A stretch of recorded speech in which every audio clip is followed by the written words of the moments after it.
Where are we?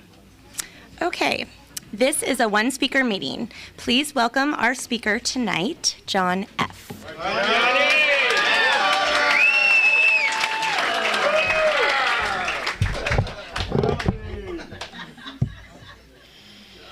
I'm John, I'm an alcoholic.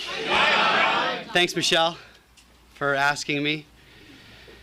I love Alcoholics Anonymous. Happy birthday for a year, and congratulations to all the CHIP people. And if you're new, my experience was when I got here, this was the last house on the block. And so if it doesn't work, you're fucked. Woo.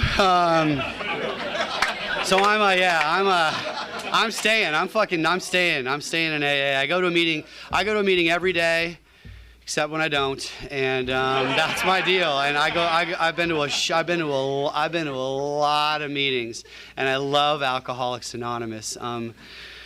I feel everything in my life needs to have a little sticker on it that says "Property of AA," because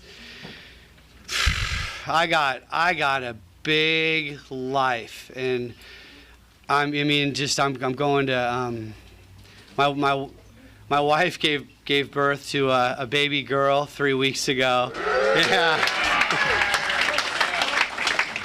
I mean, the good news is I'm the father, so woo,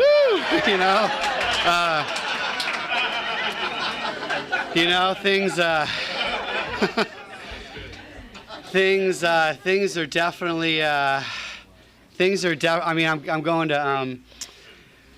going to Switzerland next week. I got this I'm flying like this business. I'm flying business. I fly business. It's like when I got sober, I lived on Normandy and Melrose in East Hollywood, and I didn't leave a one block radius of my. I didn't leave a 1 block radius of my. I would walk and go graze at the local Ralph's, just eat, and then I just go home and drink. I mean, it was like my life was so small when I got here. It was so small. I hated who I was. I couldn't look myself. I couldn't look at the mirror. I go in the bathroom, and I couldn't look at myself. I hated who I was. And I have this amazing, full life because of Alcoholics Anonymous. Essentially because I return all my phone calls. I never say no to an AA request, and I go to a meeting every day. When I first got here, the first meeting I went to, someone shared that they said, "I'm not much, but I'm all I think about," and that really stuck with me. And I've heard that a lot. I also heard my ego is not my amigo, which I always thought was super cute.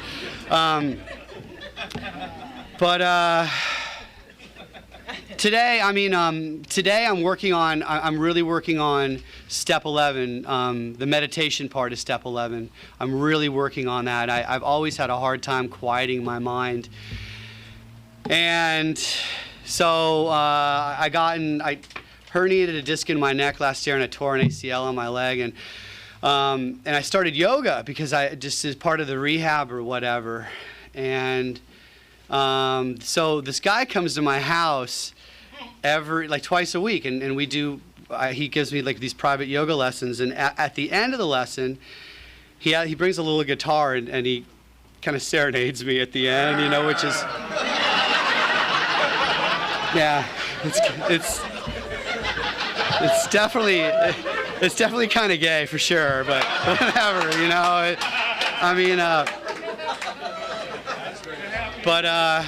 whatever, I like Sex and the City and Gossip Girl, so I'm fucking kind of gay, so whatever,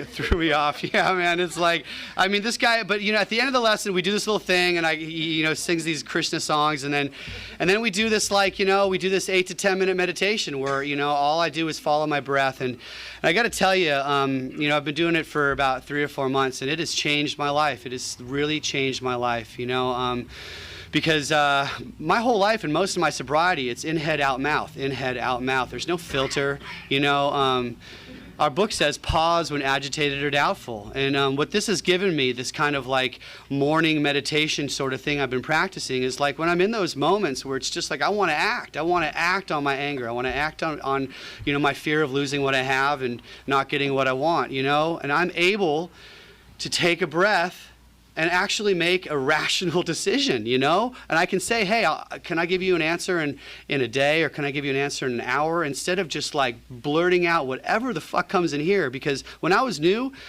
they said, your brain is broken, don't use it. Don't use it, you know? And it was simple stuff, you know? Dr. Bob said, keep it simple, you know? Keep it simple, you know? And I get in here and I try and figure out everything, and I try and figure out like how, you know, God and everything, and it's like, this is not Alcoholics Analysis, you know? It's not. It's Alcoholics Anonymous, and I come here and God shows up at these meetings, you know? Whatever God is, you know, I feel better after every AA meeting I've been to. And I haven't done the math, but if I've been to a meeting every day for 19 and a half years, it's a shit ton of meetings, you know? And I've never felt worse, ever. I've never felt worse after an AA meeting than I did when I walked in. I've always felt better, always, you know? And so I travel, probably 10, 12 of my 19 years, I've been on the road, and I've been to meetings, you know, everywhere. And it's like people, it's not like LA and other places, you know? It's like people come up for the 12 traditions and everyone's clapping. It's like, you know, you read chapter 5 and it's like you won the fucking Academy Awards in LA. Everyone's like, oh, you know, and everywhere else, dude, people are just like just sit there. They don't clap or anything. And it's like, and I go on, the first time I kind of toured, I was like, good. And people are looking at me like, what are you clapping for, dude? And I'm, you know, and like you get so used to it in LA about the whole clapping, as if there's that dude again from LA. What the fuck? You know? And so I was at this meeting in Germany. It was in this Leipzig, this little small town in Germany, and there was like 6 people in the meeting, and they asked me to share because I had the most time. And there was one newcomer, and she was like probably, I don't know, like this kind of middle-aged woman, and I was just, you know, I made a decision before I started talking. I was like, I'm gonna save this woman tonight, you know, is what I thought. She was a newcomer, so I started talking, and you know, about 5 minutes into my story, like she's like looking all over the place, not paying attention, and I'm like, all right, well, she's new, she's probably just thinking about herself, whatever, you know. And, you know, 15 minutes goes by and she's still looking all over the place, like not looking at me at all, and I'm like getting the resentment, you know. I'm like, what the? I'm trying to save you, woman. In my head, I'm like, I'm trying to save you. Listen, you know. By the end of my like 25 minutes that I had to share, like I'm just like, I hope this bitch drinks, is what you know, because she's like nothing, you know, and nothing, and. You know, so it ends up like, you know, like I said, you know, I'm not much, but I'm all I think about. At the end of the meeting, I met this woman. It ended up the woman was blind, okay? So she's you know, she's not looking at anything, you know? And the whole time I think, hey, me, you know? So, I mean, I really like, it's a disease of self. It's a disease of self, you know? And I come to meetings and I write my daily 10 steps, and I say my prayers and I meditate so I can get out of my head, because my brain is broken and I shouldn't use it. That's it, you know? And for me, in order for me not to use my head, I have to come to AA meetings, you know, because otherwise it's just chatter. It's just chatter, and I have to work the steps for me to quiet my mind in order to see what's really going on around me and be in touch with. They say it's a threefold disease, right? It's an allergy of the body, which means when I go to parties, when I was out there drinking, I'm that dude that's drinking the port wine, that's drinking that Lucky Lager with the clove cigarette butt at the bottom of it. I'm that guy that has to, the last guy leaving the party, that whatever it is, someone says, you smoke this banana peel, bro, you're going to be fucking stoned, whatever. Like, I'm going to do everything until I'm blacked out, you know? It's the allergy of the body that sets me aside from the normal drinker, you know? And the obsession of the mind is, you know, I'll come to out of a 3-day run, out of a blackout, and with those fragments, you know, blackouts, it's like you have the 5 minutes of remembering and then nothing, and all of a sudden you're like, oh, and then, you know, I'll come to with which happened to me towards the end of my drinking with one of my, you know, best friend's girlfriend, and I'm like, at that point I knew I was an alcoholic. I knew I couldn't drink anymore, and I'm like, I'm done. I just burned another bridge. I ruined one of my best friendships that I had. You know, I'd lost my job. All this stuff had happened in this 1 week. I am never going to drink again. That resolve, I'm never going to drink again. 3 days later, I'm coming out of a blackout again. How did this happen? I was going to drink imported beer this time. I was going to, it was like whatever I thought in my head that my problem was, it was like I would make some excuse that this time it would be different. And that's the obsession of the mind, that I can't stay quit. I can quit, but I can't stay quit, And then the third part is the spiritual malady, which is the connection to this planet, which is being here right now, right? Which is being in the moment, where we are right here, which is virtually impossible, I think, for most alcoholics I've met until we work the program, until we work the 12 steps, right? I got a lot. I have a 3-year-old son. I have this, 3.5-week-old little baby girl, and I got this. And I went to the doctors about a month ago because shit was just kind of feeling weird, and the doctor told me that there was like this blood in my pee, and he did all these tests, and he said that the only thing I can think is you have like about a 10% chance of having bladder cancer, is what he told me last month, and I was like, obviously I'm not stoked, it's like, and then he gave me the real bad news. He's like, well, we have to put a camera in your wiener, and so it's like, okay. I'm just like, how are you gonna find a camera that small, dude? I mean, how are you gonna, And I asked him. I said, dude, how are you gonna find a camera that small? I asked him. He's like, it's like because in the end, it's like, for me, when I'm scared, it turtles in anyway. It like goes in, and it's like, so I'm like,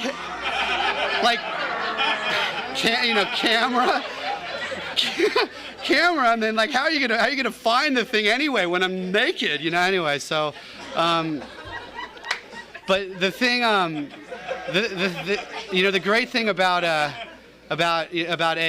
is. The great thing about AA is that, like, we have like a sounding board, and I go to, I have a home group for every day of the week, because I go to a meeting every day, and I have this men's group that I go to on Tuesday, Wednesdays, and Saturdays that I share. I share everything, and I'm able to share this stuff that, like, my first reaction is like, how am I going to do this? How am I going to get through this stuff? And then people come up and say, hey, I had this exact same thing happen, and this is what I did. You know what I mean? That's the great thing about AA, is that you can, you share whatever you're going through, and you find solutions. And that's what I need in my life, is, solutions. Because in the end, I'm going to die with problems. There's never been the one thing that I hear some funky shit in AA, and you'll probably hear some funky shit coming out of me tonight, but it's like, you probably already have, but it's like, I forget, whatever, dude, I forget what I was saying. What was I saying?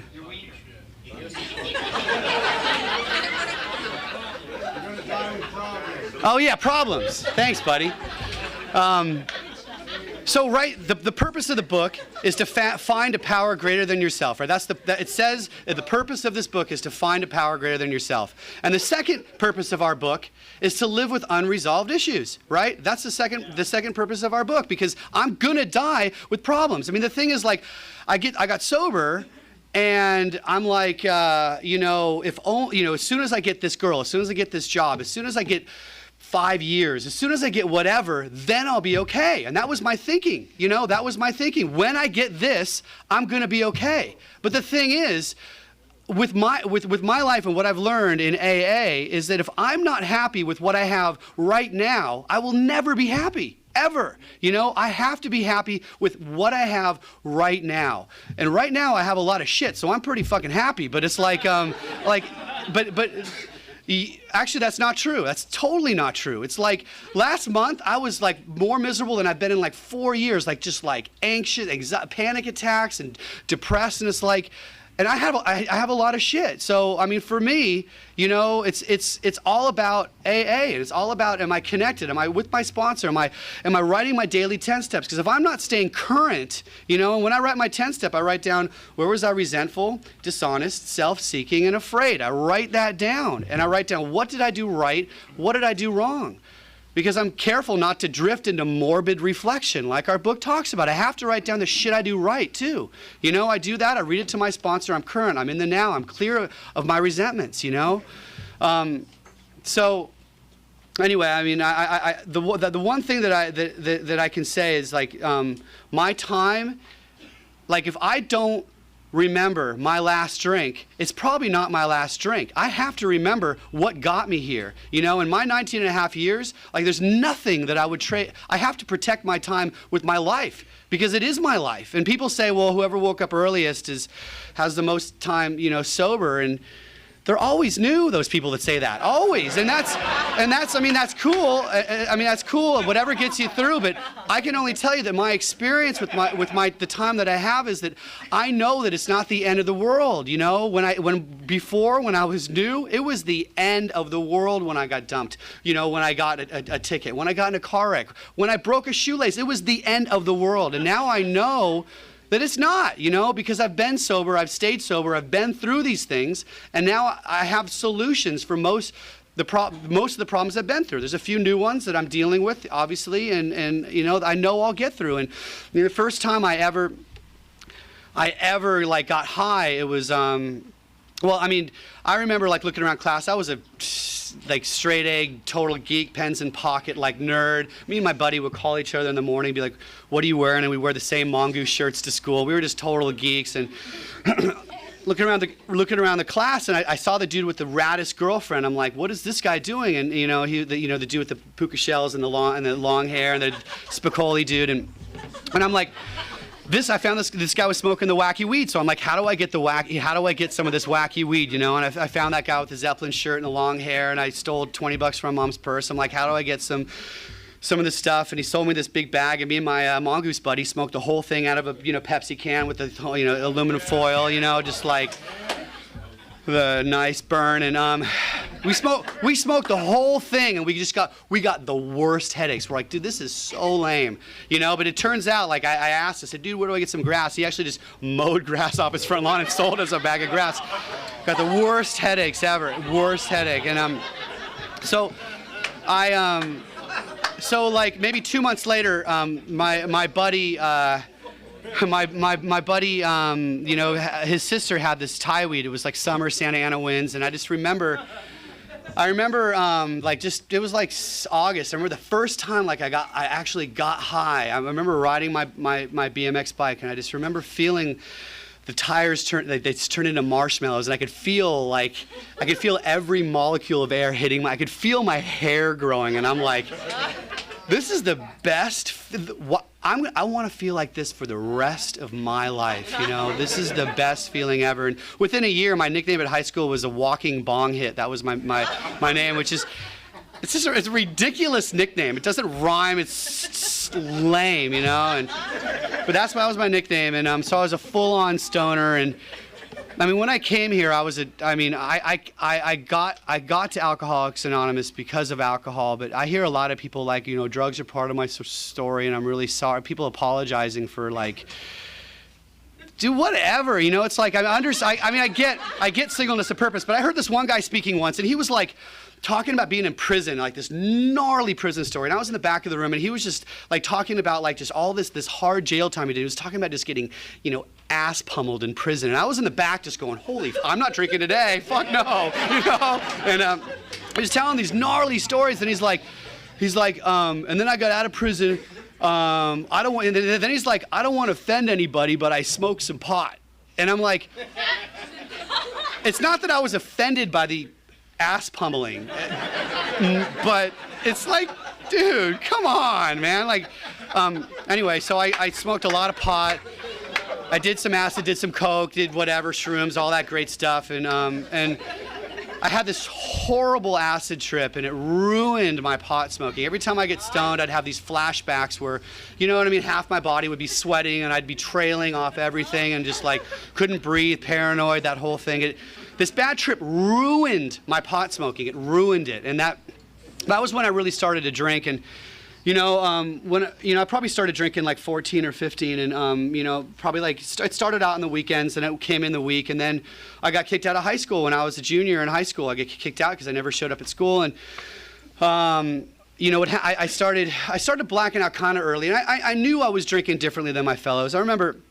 I remember I woke up one day and I'd thrown up in my sleep, and I was laying on my back and I threw up on my chest, and I'm like, and my mom knew, she's like, what's going on? And I knew that I knew this was stuff I couldn't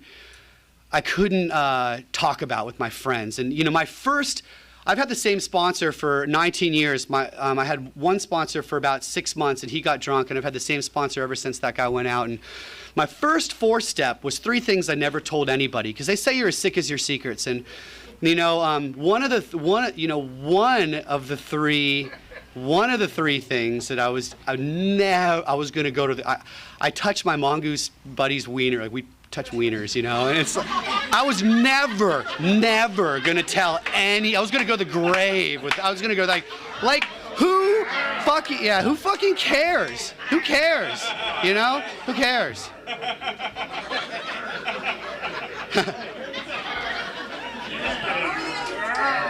All the. I heard, yeah, I heard when you are is when you're relating.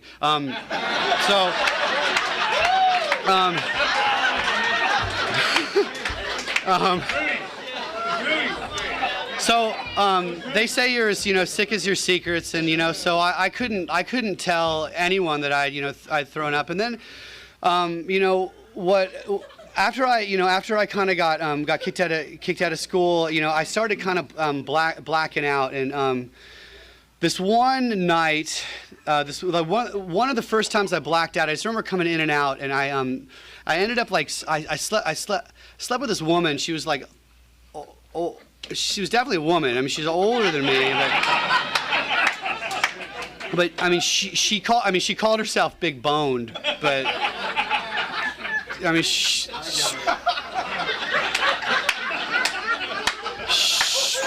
was fat, fucking fat, like fat, and it's whatever. It's all good. I mean, I was whatever, and it's like, anyway, I slept with this woman, and kind of in and out of a blackout, and she, I was awake for most of it.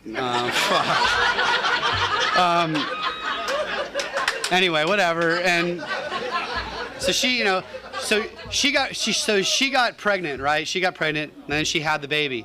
And I'm 16, she was 21, and so now they say it starts fun, and it was fun, because to me, alcohol and drugs were the solution to my head. My head was the same as now as it was when I was a kid. I mean, alcohol is just a symptom of my disease. My brain always would go off, always, So. This stuff started happening, I mean, it was fun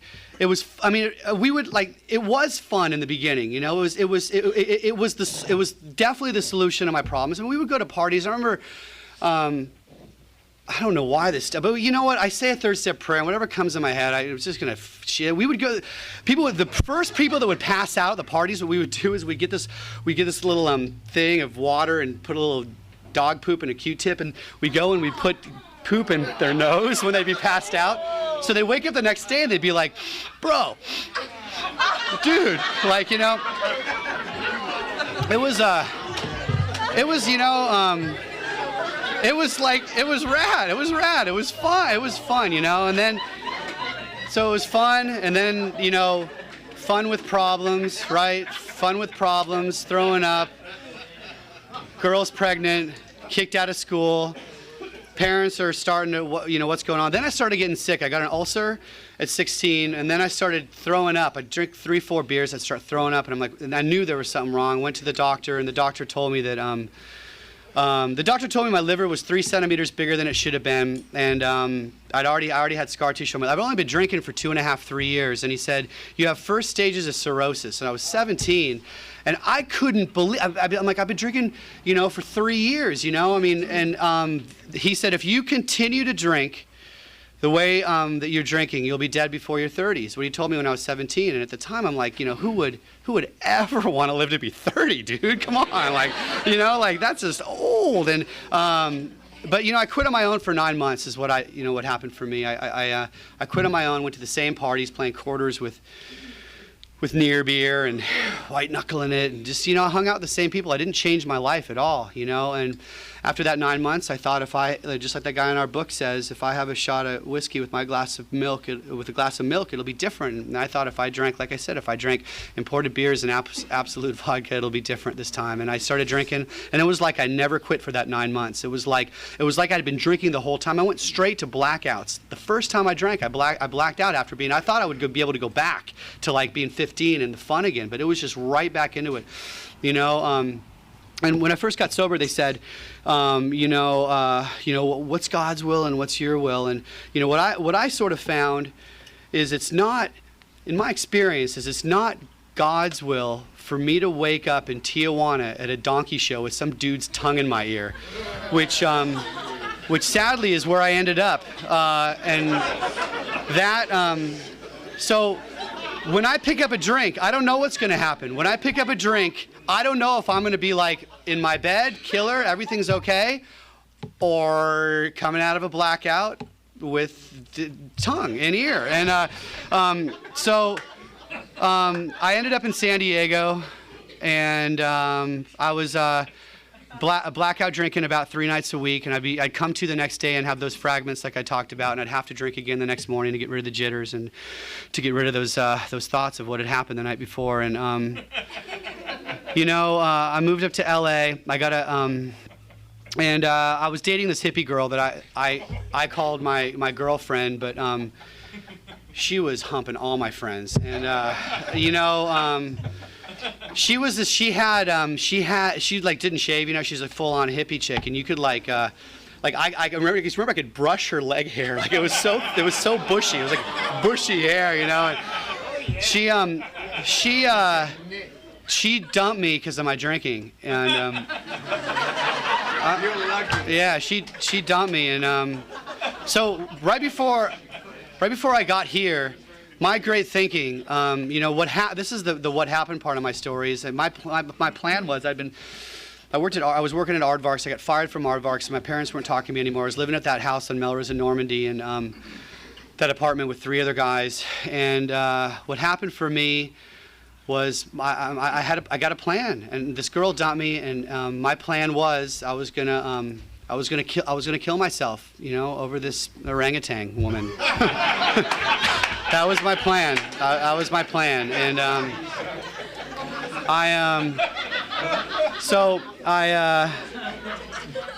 about a week before I was able to follow through with this big elaborate plan that I had, I got a drunk driving in San Diego, and at the time, I was facing this jail time and had all these charges, licenses gone, and all this money that I didn't have that I had to pay, and all this stuff, and I thought it was the end of my life. I thought it was the end of my life, and what happened is that DUI, that nudge from the judge, saved my life. I had to get that court card signed, and I had no idea that you could just sign it yourself. I went to that's how stupid I was. I just went to meetings, and I went to the whatever group was my first meeting, and it was a bunch of guys. I was 21 when I got sober. It was a bunch of people my age that were doing what I wanted to do with my life, that were playing music, and I couldn't believe it. I thought AA was going to be a bunch of old, kind of perverted World War II toothless flashers. That's what I thought AA was going to be. And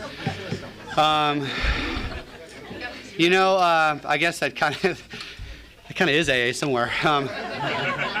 But I went, second meeting I went to was Architects of Adversity on a Wednesday afternoon, and it was like, I remember they had a timer for the shares. I had no idea what AA was in this. I remember this woman got up, and she said her name, and they set the timer, and then she just started, crying, and she cried for her whole 3 minutes. And then when the timer went off, everyone clapped, and she sat down. And I'm like, I'm like, you guys set the bar pretty high here in AA, but I'm like, if she, what I really thought, what I truly thought was if she can do this, I can do this, is what I truly thought. And then, then I went to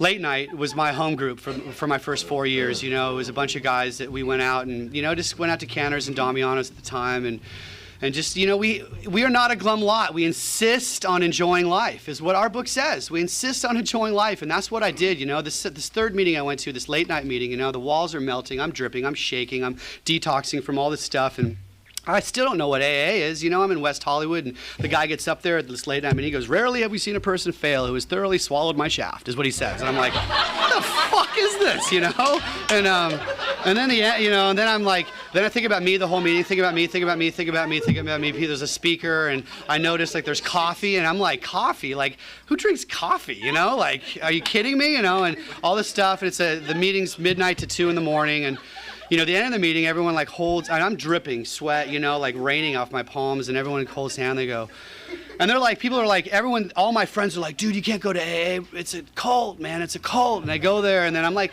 and I'm thinking, maybe it's not, And then at the end of the meeting, everyone holds hands, and they're like, "God grant me the serenity." Dude. I'm like, whoa. And then at the end of this late night meeting, they're like, "Keep coming back. It squirts if you jerk it," is what they say. And I don't know the little sayings or the phrases or any of that stuff. I'm just like, whatever, this is just AA. This is just AA, I guess, and then the next night, my fourth meeting, I go to this big Wednesday night West Side meeting called the Pacific Group, which was a little different of an experience, than these other ones. And people are like, there's 1,500 people, and people are like, so stoked to be sober, and I'm just new and shaky, and people are running down this long aisle to read the 12 traditions like they won the Price is Right or some shit. They're just like, woo, and everyone's in these they're the top of the line Mervyn suits, and I'm just like, what is this thing, and so I started I started working the steps, and I started, I just followed direction, for some odd reason I followed direction. I started making amends, and I knew the top of my amend list was, this little girl that was now, 10 when I got sober, that I had when I was, drinking, and I knew I needed to make amends to her, and I started by going up there and giving her birthday and Christmas presents, and started becoming her friend, and we became super good friends as the more time I got sober, and I started doing the right thing, because it's like, sooner or later, you stick around here long enough, you just, you just can't get away with the stuff that, that you do. I started getting a conscience, and I started doing the right thing with her, my daughter, and, we're super good friends. We talk probably 2 or 3 times a week now. She lives in Santa Cruz, and about 4 years ago, she called me, and she said, she told me she was pregnant. And she was 19, and I thought, my first thought is, you're going to be just like your mom, living in a trailer, 300 pounds, miserable, But what came out of my mouth is, how can I be of service to you?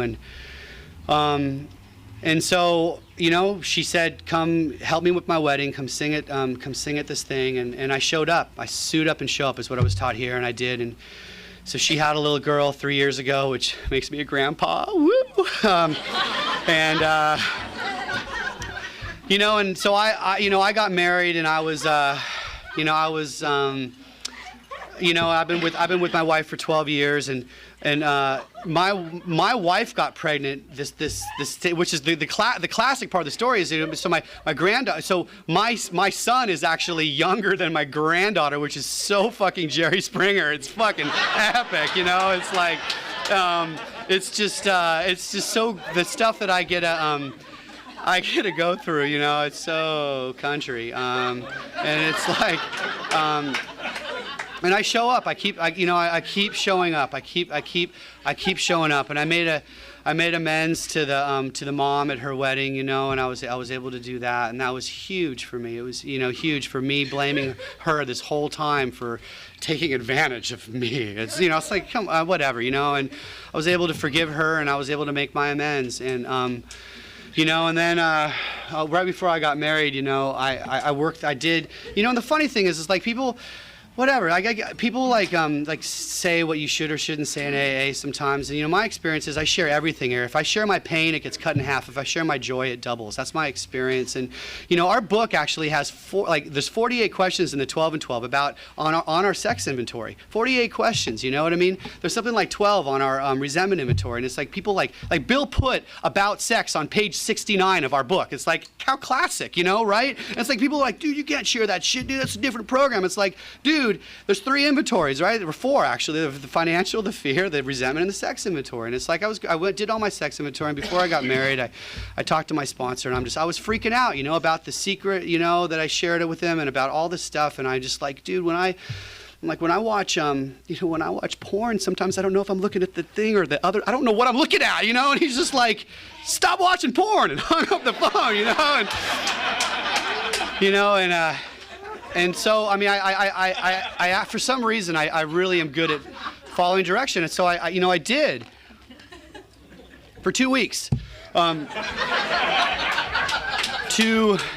long weeks. And, my wife went back to Jersey after we got married, and it had been 2 weeks, and she left, and I had this pay-per-view. I'm like, I deserve a little something. It's been 2 weeks, and I go to the pay-per-view, and I order the movie, and it's just a blank screen. And I'm like, okay, I'm trying to figure out the thing. And I go to the next movie, I go order, it's just blank screen. For 45 minutes, I'm going, order, blank screen, nothing. I'm just like, all right, this is God's will.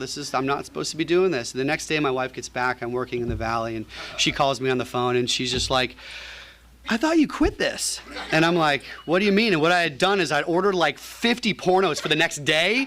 So she's just like, every channel's like porn. It's like, and my wife, my poor wife, she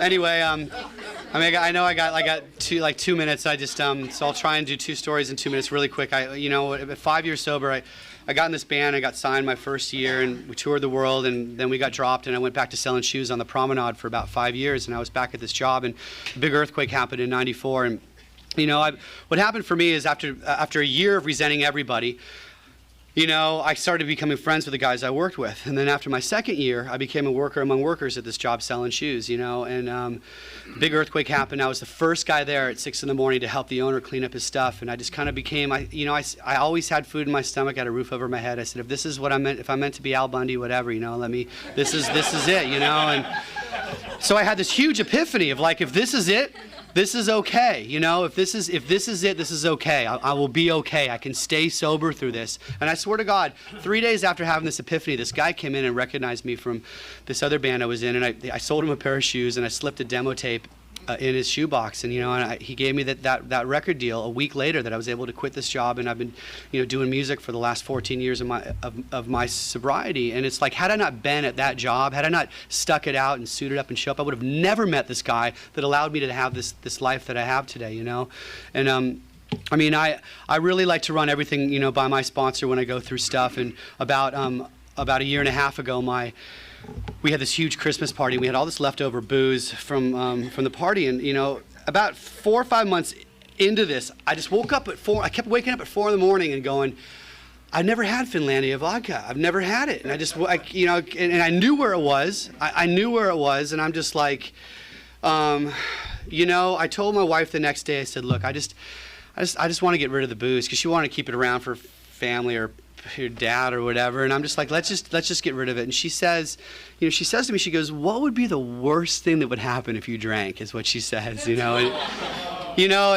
I sat there, and my first thought, I'm gonna fuck your sister. for sure. Because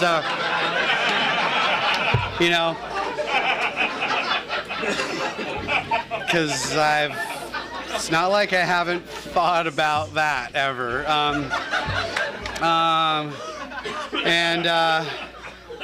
But like I said, we pause when agitated or doubtful, and what came out of my mouth is, I just think it would be a good idea if we got rid of the booze, and that's what came out of my mouth. And I mean, when I talk about Alcoholics Anonymous to people that have no idea what goes on here, I talk about that story in our book when Bill, has tried working with those dozens and dozens of alcoholics and no one stayed sober, and he's at that bar on his sales trip, and he's at the bar and there's a telephone and everyone's drinking there, and he hears the gay chatter in the bar and there's a telephone, and for me, God is the decision that made him go to the phone and not the bar, because when you read that story, he's like, it was 50-50. He could have gone either way, in, got a drink, or on that phone. And that decision he made that turned him to that phone call, that introduced him to Dr. Bob, that saved all of our lives. That's what AA is to me. And that's what God is to me, is those kind of decisions that if I'm sober and I'm doing the right thing and I'm helping newcomers, that I get to make the right decision rather than the wrong one. And if you're new and you don't know what the hell AA is, my name's John. Come talk to me after. Thank you.